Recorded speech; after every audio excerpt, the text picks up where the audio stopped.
Welcome to the Real Estate Way to Wealth and Freedom podcast with Jacob Ayers, providing actionable content to help you along your journey to financial freedom through real estate investing. As the premier asset class, real estate has helped ordinary people just like you amass fortunes. The benefits of passive income from real estate investing will allow you to live a life you want. And now your host, entrepreneur, real estate investor, and apartment deal syndicator, Jacob Ayers.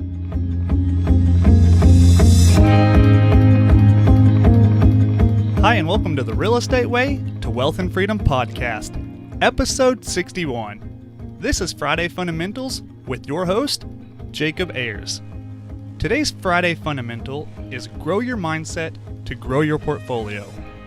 As real estate investors, our goal is to constantly grow our portfolio of rental properties.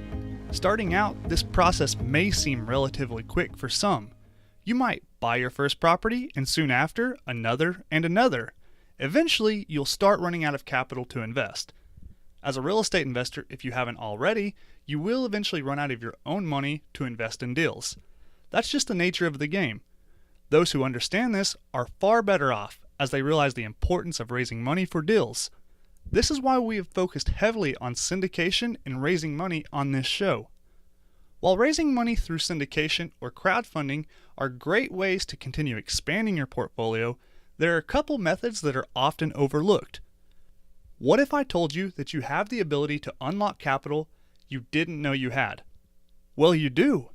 We're going to review two methods that will allow you to expand your portfolio without having to raise money. Now you may be wondering, where is this mysterious capital coming from? It's not under your mattress. Rather, it's in the walls and floors of your existing property. Yes, this capital is equity. Equity is essentially cash trapped in your property. There are very few benefits to having equity stored in your property.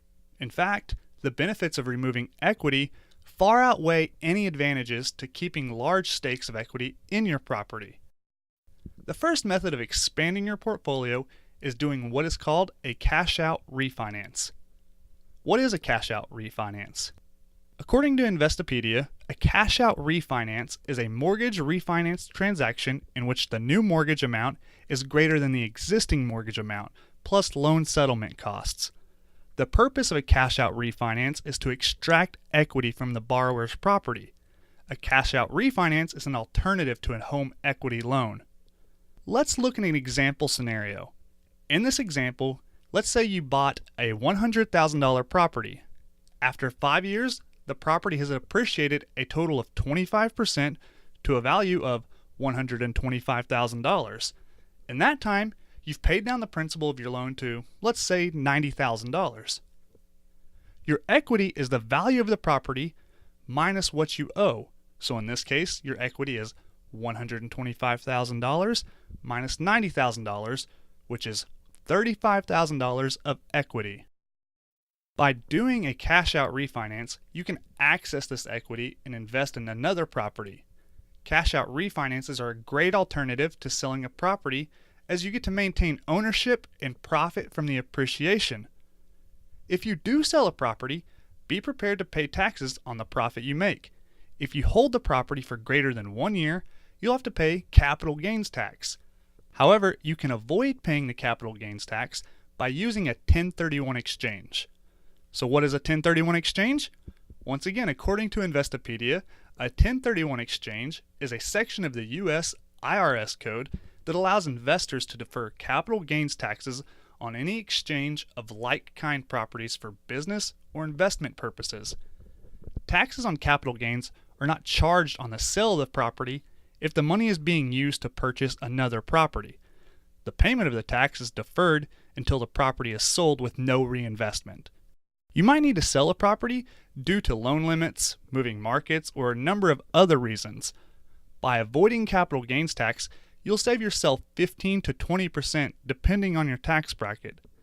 This will allow you to keep more money in your pocket so as long as you reinvest it in a like-kind property.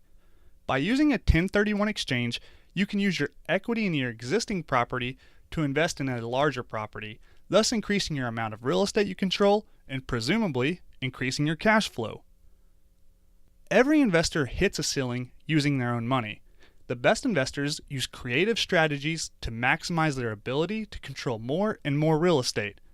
Don't make the mistake of doing nothing. There are always solutions. Invest wisely, seek out solutions, and never quit learning. That wraps up this week's episode of Friday Fundamentals. I hope you're getting value from this show in these short segments. Let me know what you think of the format. If you have any questions or comments or want to hear something or someone specific on the show, feel free to reach out to me.